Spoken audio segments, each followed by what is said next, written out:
Greetings out there in YouTube land. This is Morris Man, and as always, I thank you guys for coming to my channel. And today I'm going to do a special quick hands-on video as far as the concept of my DVDs that I have for sale, still half price, $20, normally $40, and $2 in shipping. It's over 4 hours of me walking you through these chords that I teach you to play all these songs like I teach you, and then just the concept of playing rhythm guitar, because I've been playing since I was like 13 or 14. Excuse me, and I've been playing professionally since I was like 19 or 20. And I've been, written a lot of hit songs that still to this day that I hear on the radio. I've ghost written them. I was part of that plan, a program. So I've been around, and you know, it took me a long time to get to the point where I'm at as far as guitar playing, but it doesn't have to take you that long. And the only reason why it took me that long, because it took me a long time to find the right person or persons to kind of, you know, teach me in a logical manner, and it makes sense. And then they eliminated the fluff that unfortunately most guitar teachers teach you, because they don't do it deliberately to teach you or drag it out. They've been taught that way, and they just pass on the way that they were taught. And, you know, I figured out a way, you know, with the help of a gentleman from the Conservatory of Music, as far as we can make this easier, where it makes sense, because the reason why most people give up is because it doesn't make sense to them. And the DVDs are over close to 4 hours, where I walk you through a lot of different things. And here is my program in a nutshell. It can't get no simpler than this. If you learn 6 chords with 2 inversions, meaning they're just different finger rips of the same chords, you can play 90% of the stuff you want to play, and probably 100% of the stuff on the radio today, because those are usually only 3-chord songs. They rocking back and forth from major 7 chords to R&B stuff. You know, it's the R. Kelly stuff, and I'm not knocking R. Kelly. I personally know him, played Bahama when he was getting his career started in the 80s at the China Club in Chicago on Michigan Avenue. I was one of the band members. Played Bahama every night. So I got nothing but utmost respect for him.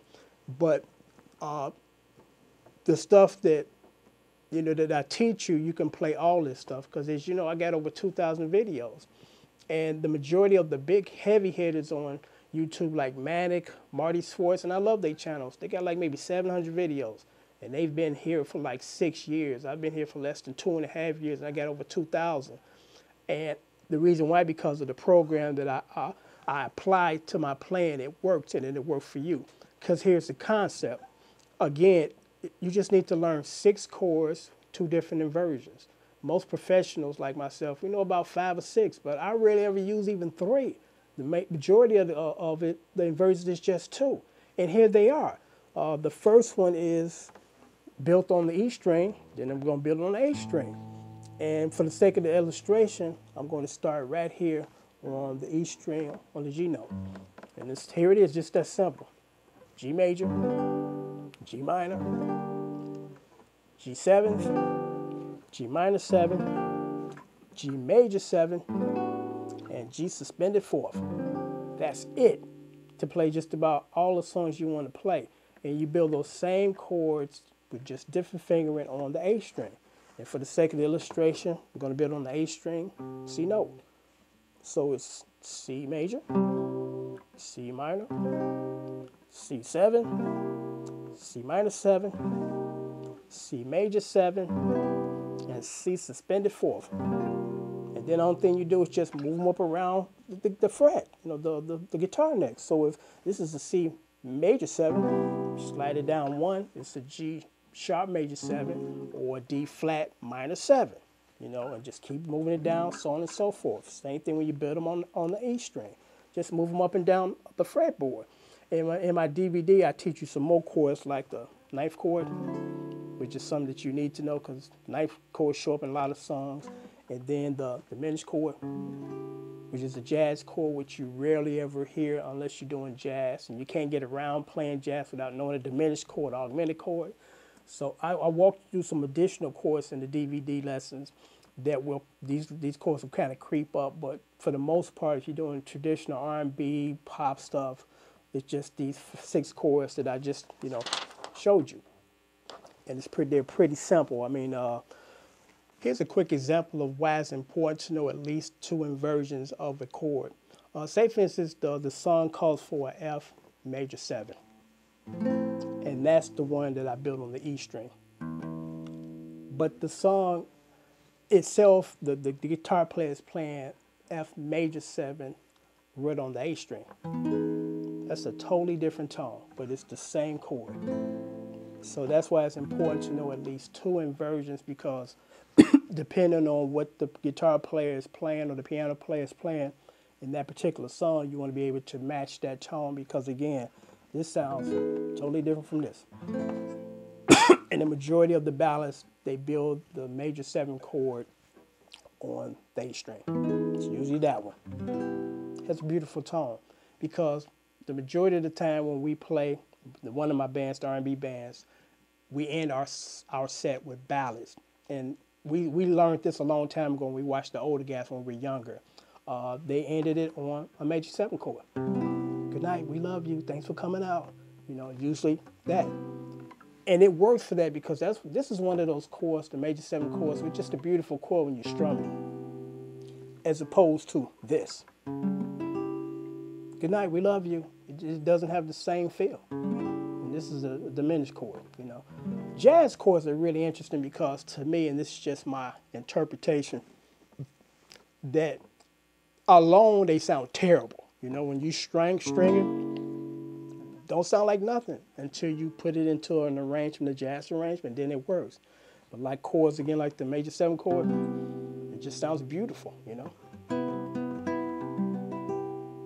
That's my favorite chord, aside from the C major 7 or the major minor 7.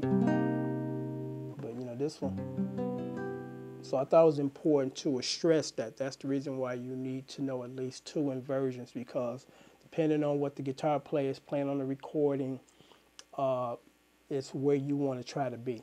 So if you just, you know, put in some time as far as practicing, you know, trust me, you will be able to play whatever you want to play.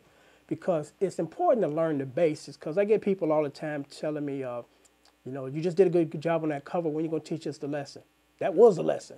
You know, if you ask me that, that means that you need to learn the basics, because once I teach you the basics, you don't have to ask anybody how to teach you how to play a song, because you have all these songs that have these same chords that are in the DVD, that are in these songs.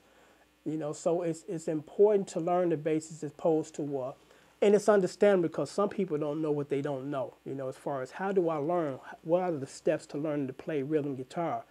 And the steps are not to have somebody just sit down with you and teach you a song and you memorize where you at, but you don't know what chords you're playing. What you want to do is learn the chords, and then you can play any song you want. And in my DVD, I also walk you through sheet music and how it's easy to decipher, you know, because people look at sheet music, you know, for the first time and just get overwhelmed, because, you know, the music teacher doesn't break it down to you.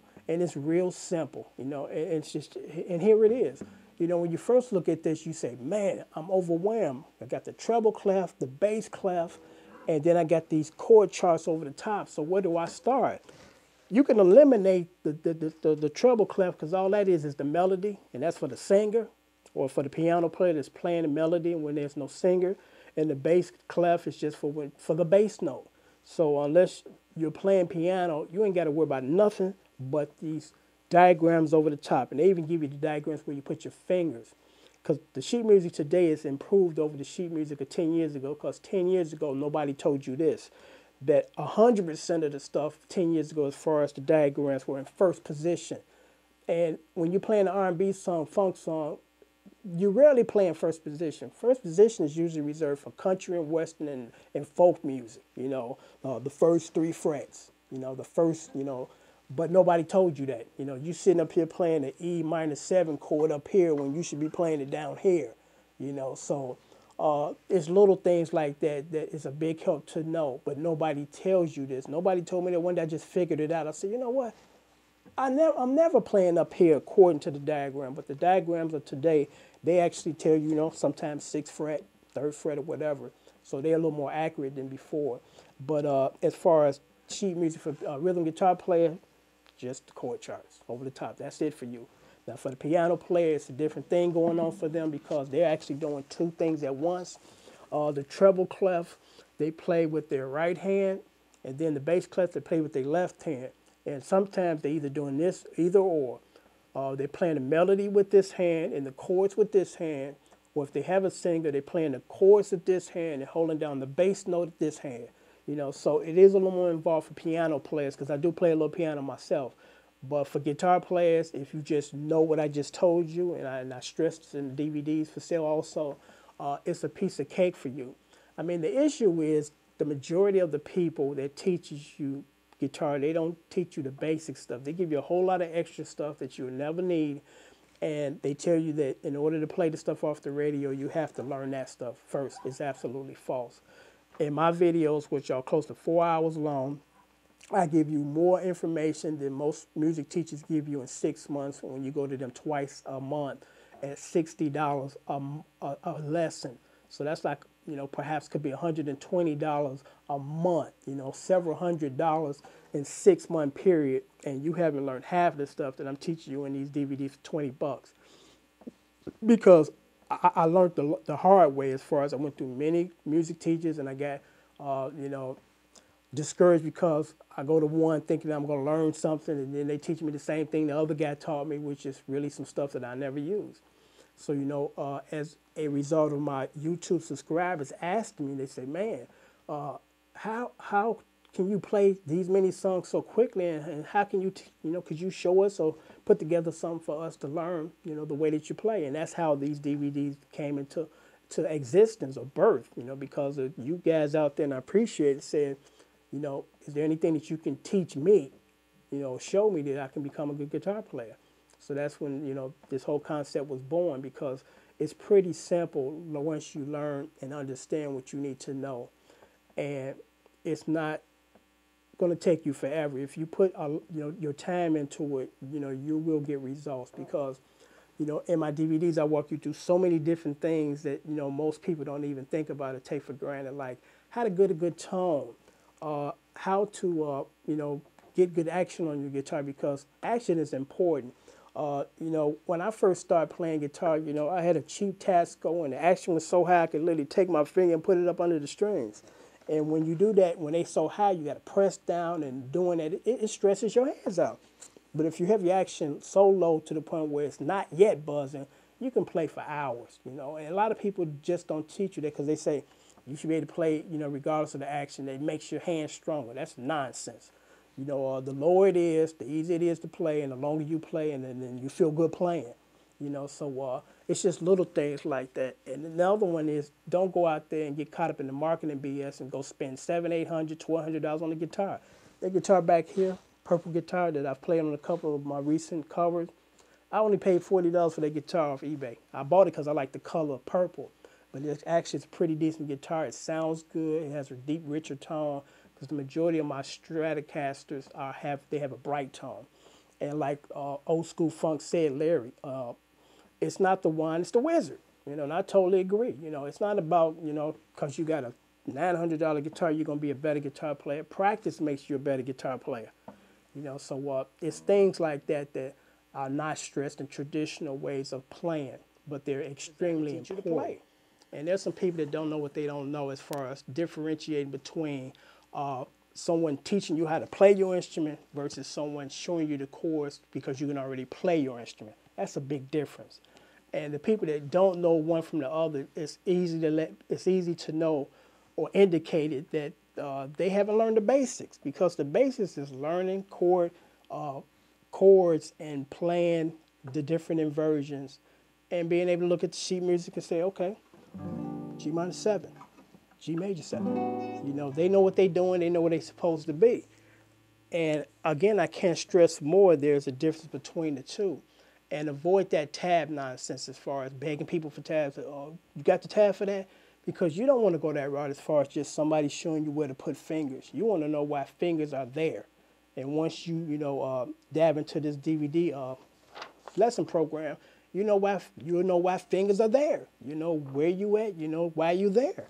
You know, as opposed to, again, you playing the chord, you don't know what the name of the chord, don't know why you're there. Because somebody just showed you to put your hand here, put your finger there, put your finger there. You don't want to go that route, you know. And I sometimes get messages or emails like this, and this is a pretty interesting one. Someone, I did an analysis on Jimi Hendrix playing, And my interpretation of Jimi Hendrix is, and this is just my interpretation, Jimmy was a freak of nature in a good sense. Jimmy conceived music totally different from everybody else. You could just tell by his playing. You know, Ron Woods of the Stones did an interview recently, and it was interesting. He said that he used to be Jimi Hendrix's roommate in England. And he said that most people don't realize that Jimmy played right-handed and left-handed. I didn't know that. I thought he was a left-handed, extremely good guitar player who turned over a right-hand guitar and started playing it. But actually, he could play both sides. And you got people that think they want to be Jimmy or trying to be Jimmy, stringing up their left-handed or right-handed guitar, left-handed or whatever. All you do is just becoming as a hack and a clone. And you don't want to do that. You don't want to steal anybody else's style. You know, you might initially want to, you know, start playing a familiar style of playing from your favorite guitar player, but at some point in time, you want to develop you and not spend a whole lifetime or years trying to play like another dude. You know, because there was only one Jimmy, and there will only be one Jimmy. And then, you know, I talked about how traditional guitar players do not use that thumb up here. You know, we put it here so we can finger, you know, our guitar as far as bar chords or playing kind of classical style. And Jimmy played with his finger up there. And I'm going to show you why that's not a good idea. Because first of all, Jimi, again, Hendrix playing was totally unique. You know, so that worked for Jimmy. But for most of us, we play traditionally, and there's a reason why you're taught a certain way. Because, you know, again, we play with that thumb down here, the base of the neck. And we were able to do this.